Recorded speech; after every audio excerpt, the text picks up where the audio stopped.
असंही सांगितलं जातं की बेरोजगार युवक असतं, मात्र यांना पैसा पुरवतो कोण मग? एक तर तुम्हाला सांगतो की आपल्या शहरामध्ये, छत्रपती संभाजीनगर शहरामध्ये नशेडी लोक खूप झाले. खूप म्हणजे गांजा पिता गांजाचा उपयोग करून घेतात, बाकी सगळे नशेचे प्रकार करत आहेत. आणि ते मुलं साले रिकामटेकडे पोटे फिरतात इकडे तिकडे, आणि ते सगळं काही चाकूसुरे चालले सगळे. हे काही बरोबर नाही ना. म्हणून हा सगळा जो प्रकार चालला आहे, तर ह्या सगळ्या बटन आहे ते सगळे हे अशामुळे व्हायला लागलं. मी या ठिकाणी म्हणजे पोलीस डिपार्टमेंटला मी सूचना देईन त्यांना की तुम्ही कोणत्याही परिस्थिती अशा लोकांना तर तुम्ही ताब्यात घ्या आणि त्यांना सरळ करून टाका. हे तुम्ही सरळ केलं ना तरच त्या ठिकाणी हे असले प्रकार थांबतील. आणि हे लोक त्या ठिकाणी असंच म्हणजे मुलींना त्रास देणे, मुलांना हे करणं, हे सगळं चाललं आहे. हे होऊ नये. सगळं शहर शांत राहावं, छत्रपती संभाजीनगर ही आमची भूमिका आहे. आणि त्या भूमिकेशी आम्ही सतत सगळ्यांशी बोलत असतो. तुम्ही बाळासाहेबांचे कडवे शिवसैनिक आहात आणि हे तुमचं शहर आहे, छत्रपती संभाजीनगर शहर लाडकं शहर आहे. मात्र या शहरात आता ह्या अशा खुनाच्या घटना, तस्करीच्या घटना मोठ्या प्रमाणात घडत आहे. दुर्दैव आहे ते. म्हणजे शिवसेना प्रमुख माननीय बाळासाहेब ठाकरे यांनी हे शहर पूर्णपणे त्यांचा आशीर्वाद आहे या शहरावर. इतकं असतानासुद्धा त्या ठिकाणी आता मात्र असं वाटतं आहे ना की शिवसेना नाही आहे, उद्धवसाहेबांचं नेतृत्व आहे, लोक सोडून गेले उद्धवसाहेबांना वगैरे वगैरे. परंतु लोक म्हणजे पदाधिकारी, परंतु लोक आहे अजूनही. लोक उद्धवसाहेबांच्या बाजूने, शिवसेनेच्या बाजूने, उद्धव बाळासाहेब ठाकरेंच्या बाजूने आहे.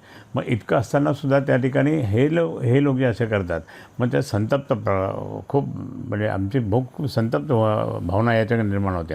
पण हे असे प्रकार त्या ठिकाणी करायला नाही तर आम्ही काय चूप असणार का हो? आमच्या मुलींना त्या ठिकाणी जर तुम्ही ते असे धर्मांतराच्या चक्करमध्ये टाकून हे करतात, ही कोण पोट्टी आहे? या पोट्टीला त्या ठिकाणी ताबडतोब हे केलं पाहिजे. हे कशामुळे करतात? आणि त्यांना मतीन नावाचा नगरसेवक आहे, तो नगरसेवक सपोर्ट करतो. आणि त्यांचा बॉस जो आहे तो फक्त गप्पा मारतो, घोषणा करतो, कैसी रही. मग आता आम्ही बतात तेरे को कैसे रे. या सगळ्या गोष्टीतून हे केलं पाहिजे. त्या इम्तियाज जलीलवर सुद्धा कारवाई झाली पाहिजे. MIMवरच कारवाई झाली पाहिजे. छत्रपती संभाजीनगर इतकं शांत होतं.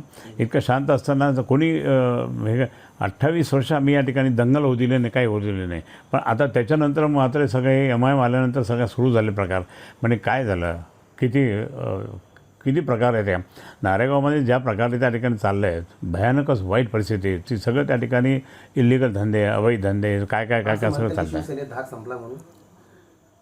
शिवसेनेचा धाक नाही. शिवसेना ज्यावेळेस उछल म्हणजे वाघासारखी आहे. वाघ ज्यावेळेस शांत बसतो नंतर असा छलांग मारतो ना, तर त्याची छलांग मारण्याची वेळ आता आलेली आहे. काय वाटतं आपल्याला? हे मी सांगितलं ना तुम्हाला की 28 वर्ष मी 1990ला पहिला हिंदू आमदार झालो. 1990ला त्या दिवशीपासून 28 वर्ष एकही दंगल होऊ दिले नाही. सगळं शहर शांत ठेवलं. सगळे भाईचाराने त्या ठिकाणी वागायचे सगळेजण. पण इम्तियाज जलीलची ही हैदराबादी संघटना इथे आल्यानंतर, OICची हैदराबादी संघटना इथे आल्यानंतर मात्र सगळं सुरुवात झालेलं आहे. आणि ते आपलं प्रस्थ पूर्ण वाढवण्यासाठी हे काही करायला लागले. म्हणजे इव्हन त्या ठिकाणी जे नशेडी लोक आहेत, म्हणजे जे काही अवैध प्रकार चालतात, बिटणं विकणे, वाटेल तसं करणं, हे तिथून त्या ठिकाणी जास्त सुरुवात झालेलं आहे.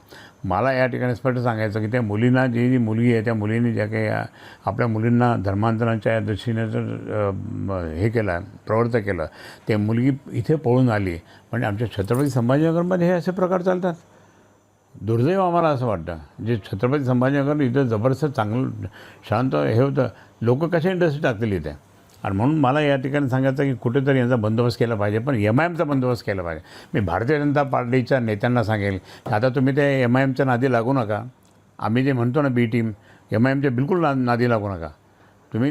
ते नादी लागल्यामुळे त्या ठिकाणी सगळे प्रकार वाढले, त्यांना ताकद मिळत गेली. ती ताकद आता मिळू नये म्हणून मला स्पष्टपणे या ठिकाणी सांगायचं आहे की इम्तियाज जलीलवर कारवाई झाली पाहिजे.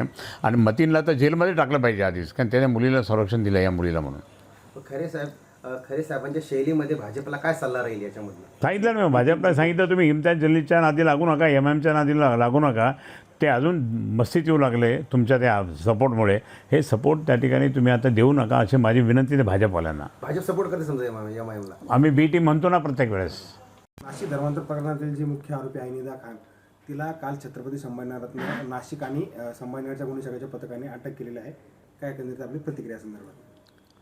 ज्या एरियातून ह्या मुलीला अटक केलेली आहे तो एरिया त्या ठिकाणी जो आहे तिथे खूप अवैध धंदे चालतात आणि त्या अवैध धंद्यातून आणि मी तर नाशिक पोलिसांनी संभाजीनगरच्या पोलिसांना धन्यवाद देईल की त्यांनी हुडकून तरी काढलं, त्या मुलीला हुडकून तरी काढलं. पण असा प्रकार त्या ठिकाणी ती मुलगी जाऊन त्या ठिकाणी ज्या हिंदू मुली असतात TCSमध्ये काम करणाऱ्या त्यांना जर अशा तर हा खूप संतापजनक भाग आहे. आणि म्हणून मी या ठिकाणी सांगेन की अशा मुलींना त्यांच्याबरोबर कोण आहे अजून, आणि त्या मतीन नावाचा जो नगरसेवक आहे MIMचा त्याला तर ताबडतोब अटक झाली पाहिजे. नाही अटक झाली तर आम्ही त्याला सरळ करून टाकू. एक दुसरी गोष्ट म्हणजे त्यांचे जे बॉस आहे इम्तियाज जलील, ते इम्तियाज जलील तर म्हणजे त्यांना आधीच छत्रपती संभाजीनगरचा तर राग आहे ह्या लोकांना मुद्दाम. मग ते छत्रपती संभाजीनगर जर असेल तर त्या ठिकाणी कुठल्याही गोष्टी होऊ शकत नाही. पण ते औरंगाबाद म्हणून त्या ठिकाणी हे नाटक चाललं त्यांचं, आणि त्याच्यातच ही मुलगी त्या ठिकाणी ते हे केलं आणि तिला संरक्षण दिलेलं आहे. हे संरक्षण द्यायचं काम त्या नगरसेवकांनी केलेलं आहे आणि त्यांच्या पाठीशी राहणाऱ्या इम्तियाज जलील यांनी पण केलेलं आहे. म्हणून इम्तियाज जलीलला सुद्धा कारवाई झाली पाहिजे आणि त्या नगरसेवकाला तर ताबडतोब अरेस्ट केलं पाहिजे, ताबडतोब अरेस्ट केलं पाहिजे. ते मुलीला त्या ठिकाणी जे केलं म्हणजे तुम्ही काय करता, आमच्या हिंदू मुली त्या ठिकाणी हिंदू मुलींना त्या ठिकाणी त्या अशा पद्धतीने त्या ठिकाणी तुम्ही हे करत असाल तर मग आमचं छत्रपती संभाजीनगर जे होतं आमच्या काळामध्ये ते आता कुठल्या पद्धतीने चाललं हे मला या ठिकाणी सांगावंसं वाटतं. म्हणून मला हा जो एक प्रकारचा राग येतो की काय चाललं आहे, कोणाचं लक्ष नाही का इथे. आणि म्हणून बाकीचे सगळे आता पुढारी म्हणायला लागले ते बरोबर आहे, परंतु आता कुठेतरी सगळ्यांना जागृती निर्माण झाली. म्हणून मी या ठिकाणी सांगतो की कोणत्याही परिस्थितीमध्ये या इम्तियाज जलीलवर कारवाई झाली पाहिजे आणि मतीन नावाचा नगरसेवक आहे त्याला आता ताबडतोब अरेस्ट करून त्या ठिकाणी जेलमध्ये पाठवलं पाहिजे. तर अशा पद्धतीने आमच्या या संभाजीनगरमध्ये राहून तुम्ही असे धंदे करतात. पण हिंदू मुस्लिम तणाव निर्माण करण्याचा हा एक प्रकारचा मोठा भाग आहे. आणि तेच नाही, आणि हटकून छत्रपती संभाजीनगर म्हणू नका, औरंगाबाद म्हणा, औरंगाबाद लिहा, हे कोणी सांगितलं का? छत्रपती संभाजीनगरचं काय तुम्हाला काय वावडं वाटतं का अजून पण? हे आम्ही सहनच नाही करणार. शिवसेना प्रमुख मान्य बाळासाहेब ठाकरेंनी नाव दिलं होतं 8 मे 1988ला, त्या दिवशीपासून आम्ही संभाजीनगर म्हणतो. आणि म्हणून हे जर असं असेल तर मी आदरणीय मुख्यमंत्र्यांना विनंती करेन आणि त्यांना सांगेल की हे जे MIMचे पिलावळं जे आहेत, ज्यामुळे 28 वर्ष मी या जिल्ह्यामध्ये दंगली बिंगली होऊ दिल्या नाही आम्ही, आणि आता त्या ठिकाणी परत सुरुवात झालेली आहे अशा प्रकार, तर MIMवर बंदीच टाकली पाहिजे ही स्पष्टपणे माझी मागणी आहे. पालकमंत्री शिरसाट म्हणतात की एक जलील यांनी कुठेतरी एकंदरीत तिला पाठिंबा दिलेला आहे आणि या सर्वांमागे तेच आहे, त्यामुळं त्यांच्या ते खरं बोलतात. ते पालकमंत्री खरंच बोलतात. त्याचं कारण असं आहे की इम्तियाज जलीलनी म्हणजे तो MIMचा नगरसेवक सापडला, त्यांनी पाठिंबा दिला, त्याला संरक्षण दिलं, आणि त्यांचा सगळ्यात मोठा बॉस म्हणजे तो इम्तियाज जलील हा त्यांना संरक्षण देतो. म्हणजे हे सगळं प्रकार त्या ठिकाणी होऊ लागलं. म्हणजे आमच्या हिंदू मुली बाटवण्याचं काम जर करत असेल तर आम्ही कसं सहन करणार? आम्ही नाही सहन करणार. म्हणून या MIMला, इम्तियाज जलीलला आणि त्याचप्रमाणे त्या मतीनला तर ताबडतोब जेलमध्ये पाठवलं पाहिजे, ताबडतोब त्याची कस्टडी घेतली पाहिजे की त्यांनी अजून कोणाकोणाला काय काय केलेलं, कसं संरक्षण दिलं, काय दिलं. आणि ती जी पोरगी ती आता मुलीला पकडलेलंच आहे, त्या मुलीच्या माध्यमाद्वारे अजून माहिती होईल की काय काय केलं. म्हणजे आमच्या हिंदू मुलींनी कुठे TCSमध्ये जाऊ नये, आमच्या कोणी पण त्या ठिकाणी हे करू नये, असा हा प्रकार चाललेला आहे. हा प्रकार घृणास्पद आहे. म्हणून याच्यावर कारवाई झाली पाहिजे. या सगळ्यांचे बॉस म्हणजे असदुद्दीन ओवैसी ते आता उद्या संभाजीनगरच्या दौऱ्यावर आहेत, तर त्यांना कोण? काय ओवैसी नाही, ते ओवैसीचं नाटक असतं. ते ती जागा आल्या म्हणून त्यांच्या डोक्यात हवा गेलेली आहे. पण त्यांनी त्यांचे एक 8-10 तरी नगरसेवक जाणार आहे, कारण ते सगळे खोटे नाटे त्यांनी प्रमाणपत्र दाखल केलेले म्हणून ते जाणार होते. काही उपयोग नाही ते येऊन त्याचा उपयोग नाही काही.